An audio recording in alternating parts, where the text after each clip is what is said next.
In a village, there was a huge hermitage of Gautam Buddha. A famous Buddhist monk lived in that hermitage. There, one of his disciples used to speak a lot. He used to talk here and there all the time.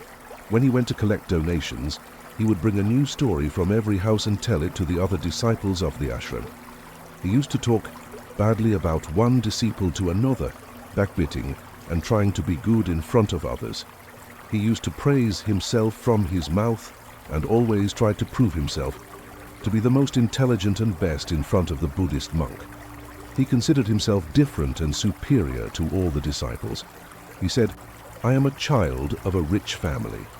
If I wanted, I could have lived a comfortable and full of facility life, but I left all that and came here because I have to discover the truth, to know myself, to know life. That's why my sacrifice is bigger than all of you." One day, the Buddhist monk called all the disciples of the ashram and said, "All of you have to make some resolution for the next 1 month. This will strengthen your determination power and will infuse self-power in you. All of you can make any resolution according to your ability. And if any one of you breaks your resolution before 1 month, then he will return to his old routine." All the disciples took big or small resolutions according to their power and went away after telling the Buddhist monk about their resolutions. But the disciple who wanted to show himself as different and bigger went directly to the Buddhist monk's cottage and said, "I do not want to take any small resolution, but I want to take a big and great resolution like myself. Please tell me what resolution should be taken." Hearing this, the Buddhist monk smiled and said, "Will you be able to fulfill the resolution given by me? Will it be possible for you to complete it?" "Probably not. That's not possible for you. You will not be able to complete it. That's why you find a resolution." The disciple said, "No, Buddhist monk. Whatever resolution you give me, I will fulfill it." The monk said, "Okay, then you will keep quiet for the next 1 month, won't even take a word out of your mouth. This is your resolution." The disciple said, "Buddhist monk, is this also a resolution?" "This is very easy. Remain silent for a month. You give me some big resolution which is worthy of my ability, which I have a problem in fulfilling." The Buddhist monk said, "First, you fulfill this resolution and show it." The disciple obeyed the Buddhist monk, and he became silent. At the same time and turned and went out of the hut. He found it much easier to remain silent. He spent 1 day silently, but from the second day, the burden of not speaking started increasing in his mind. On the 3rd day, he started feeling heaviness, and on the 4th day, he started feeling a strange uneasiness, because all the disciples in the ashram were talking to each other. He also wanted to present his side in front of them. He wanted to stop speaking, but his resolve was coming in the way. In this way, a few more days passed, and that disciple fell ill. His head was exploding. He didn't even feel like eating or drinking. He just wanted to speak. He went to the Buddhist monk and sat in front of him and talked to him by writing, "Buddhist monk, I want to speak. I can't breathe without speaking. I am getting out of breath. I feel like I'm losing my mind internally. What should I do?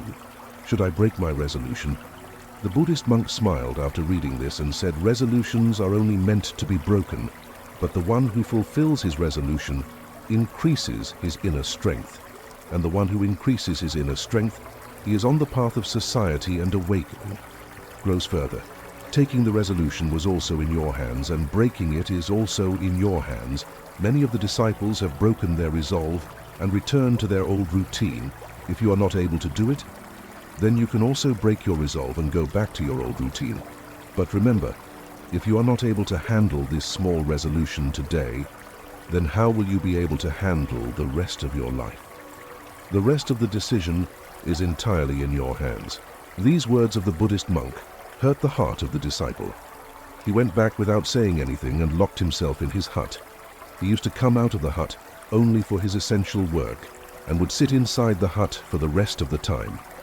15 days had passed, and the resolve of all the disciples in the ashram almost had been broken by now, but his resolve was still on.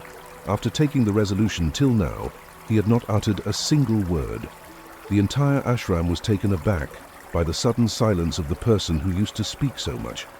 After 15 days, He again went to the Buddhist monk and talked to him by writing, "Buddhist monk, I am silent from outside, but there are many voices inside me. There is a lot of whining and complaining. I keep talking inside my mind and keep asking all kinds of questions. The more silent I am from outside, the more noisy I am from within. Is my resolve still on?" The Buddhist monk said, "Yes, your resolution is still going on, but as long as these voices fall into your ears, your mind will keep on speaking because you have a habit of speaking. You may be silent on the outside, but you will be speaking on the inside. You have to go away from these things and these voices." The disciple goes from there after thanking the Buddhist monk. Then he leaves his hut in the morning and goes towards the forest. Many days pass, and the time of resolution is also completed. But the disciple does not return.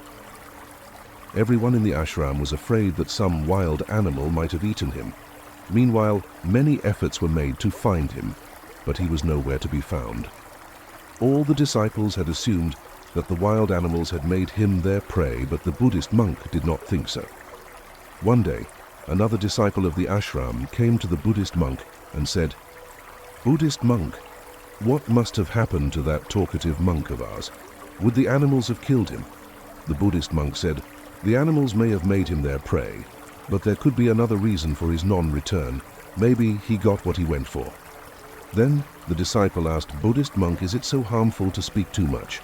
The Buddhist monk said, "It is often said that one of the many difficulties of being human is the inability to remain silent.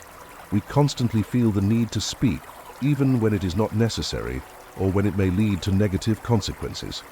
A significant portion of our troubles come from our tendency to talk too much.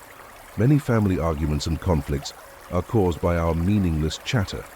We all want to be heard, but we often fail to listen to others. Instead, we focus on expressing our own opinions and convincing others that we are right. This only leads to more misunderstandings and resentment. This pattern of speaking and not listening continues throughout our lives, causing unnecessary stress and misunderstandings. But in this ignorance we lose our time, our life, our understanding, and most important and precious moments, which can be lived, which can be experienced, which can be enjoyed. But what do we get in return? Nothing. Everything becomes futile and wasted. Only a few people realize what we have lost in this madness, just as other people do not know about their arrival. Similarly, they do not know about their departure." The disciple said, "Then what is the solution?" The Buddhist monk said, "This is the only way: to watch your thoughts with full awareness. Contemplating all mental problems by staying in the present and doing your work with full awareness brings miraculous changes in life." After that, after getting answers to his questions from the Buddhist monk, he bowed down to him and went away from there. It had been 3 months since the disciple had left the ashram, and there had been no news of him. The Buddhist monks had given up hope of his return. One day, to everyone's surprise and happiness, he returned to the ashram. He was not the same person who had left. He had undergone an incredible transformation, and a sense of calmness radiated from him. His face exuded peace and tranquility.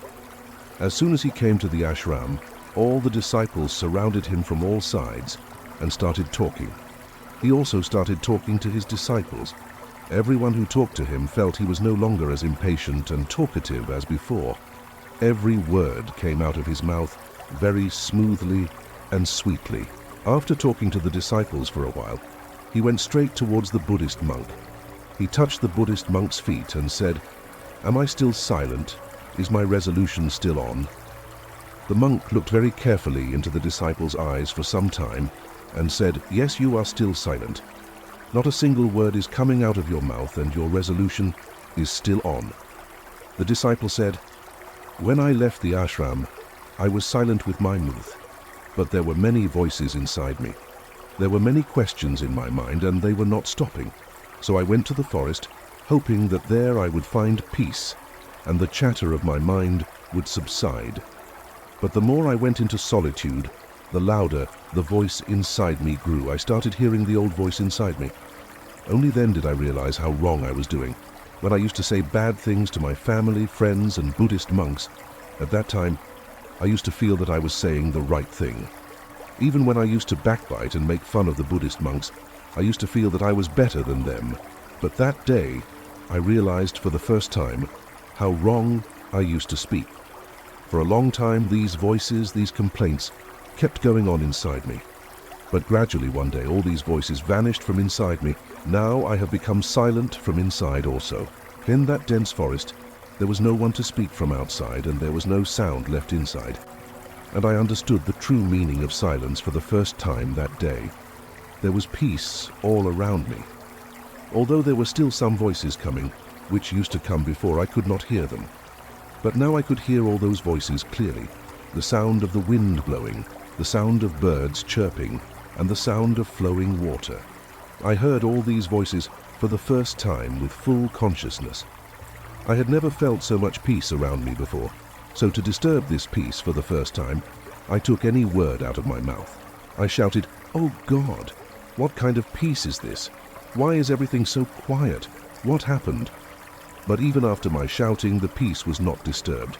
Everything was as calm as before, outside as well as inside. Dear monk, I had a conversation with my fellow disciples and with you. Physically, I am talking and walking and observing everything around me.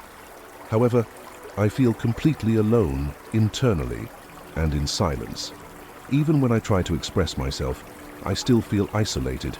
Now I can see everything clearly and hear everything more vividly.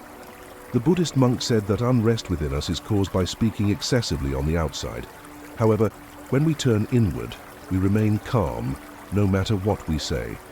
Most of the world's evil originates from our talking because we fear silence. We speak more than necessary and fail to listen to others. Instead, we interrupt them to make them understand who we are and what we can do. This becomes the purpose of our lives, and all our energy is wasted in meaningless conversations. Such a society is filled with sorrow because people don't listen to each other or try to understand. They don't know the value of silence because it makes them feel small. The reason behind all the battles in the world is our excessive talking. Therefore, we should speak only as much as necessary to conserve our energy. Unnecessary talking never allows us to go inward and always pulls us outwards. If we want to turn towards our inner world, we must keep our mouths closed. That's why all the Buddhas who became enlightened ran towards solitude to avoid speaking too much and listening too much. They remained calm in solitude, allowing them to travel within easily. Even while living in this world, we can live in solitude and remain calm. But for this, we must save our energy, which we waste on meaningless words. The lesson of this story is that speaking in vain is a waste of energy. Those who want to travel inward must keep their mouths shut. As we come to the end of this Zen journey, I invite you to become an integral part of our Zen community. If you found inspiration in this story, support us by hitting the like button, sharing it with your friends, and leaving a comment below with your thoughts or any Zen stories you'd like to hear next. And for more moments of motivation and tranquility, don't forget to subscribe and ring the notification bell. Your engagement fuels our journey. Thank you for walking this path of wisdom and enlightenment with us.